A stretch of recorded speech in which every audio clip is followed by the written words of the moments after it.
Hello बच्चों, let's see this question. A block of mass capital M slides on the frictionless surface with an initial speed of v naught. On top of the block is a small box of mass small m. The coefficient of friction between block and box are mu s and mu k.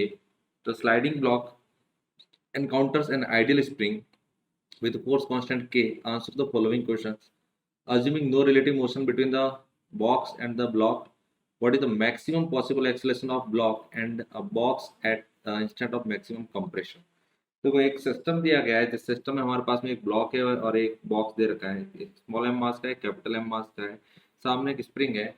Surface के बीच में और capital M मास के block के बीच में जो friction है वो zero दे रखा है, मतलब फ्रिक्शन लेस है.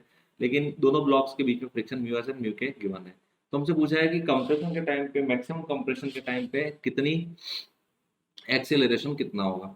तो इनिशियली इस सिस्टम के पास में क्या वेलोसिटी है. अब यहाँ पे total consider external force zero है. एक्सटर्नल फोर्स जीरो है तो इसका मतलब क्या हो जाएगा, टोटल का energy initial is equal to total energy final.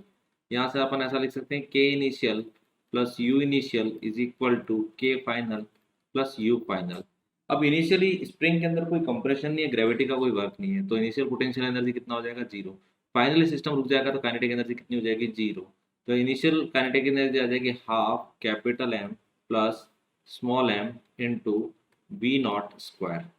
ठीक है, that is equal to half K X M का स्क्वायर. मैक्सिमम कंप्रेशन का स्क्वायर हो जाएगा, हाफ से हाफ कैंसिल हो जाएगा. तो यहाँ से जो एक्स एम आएगा, that X M is equal to हो जाएगा capital M plus small M divided by into V naught divided by K into V naught के स्क्वायर का रूट ओवर. अब ये क्या होगा, जब स्प्रिंग कंप्रेस होगी तो उस टाइम पे सिस्टम के ऊपर इस डायरेक्शन में एक फोर्स लगेगा, दैट इज इक्वल टू के एक्स. तो जो फोर्स है एफ इज इक्वल टू के एक्स. तो यहाँ से एफ इज इक्वल टू के का वैल्यू हमें पता है इंटू एक्स का वैल्यू हो जाएगा एक्स एम.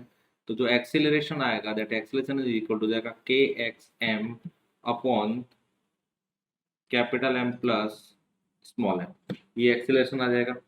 अब यदि अपन ऊपर वाले ब्लॉक को देखें तो ऊपर वाले ब्लॉक पे एक ही फोर्स है, तो ये जो एक्सेलरेशन है ये मैक्सिमम एक्सेलरेशन है. तो ये एक्सेलरेशन ऊपर वाले ब्लॉक पे जो एक फोर्स लग रहा है वो फ्रिक्शन फोर्स लग रहा है, वो कितने के बराबर है, mu S into M G के बराबर, क्योंकि रिलेटिव मोशन तो करना नहीं है.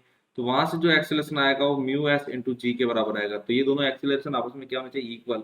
तो जो मैक्सिमम एक्सेलरेशन है वो कितना आ रहा है, वो या तो फिर K into X M upon capital M plus small M, या तो ये that is equal to mu S into G. Now check the option. Option first mu S into G match with answer. Option two mu S capital M G upon small M, incorrect. Option three mu S capital M plus small M into G upon small M, incorrect. Option four mu S small M G upon capital M. So और final answer is first. Best of luck.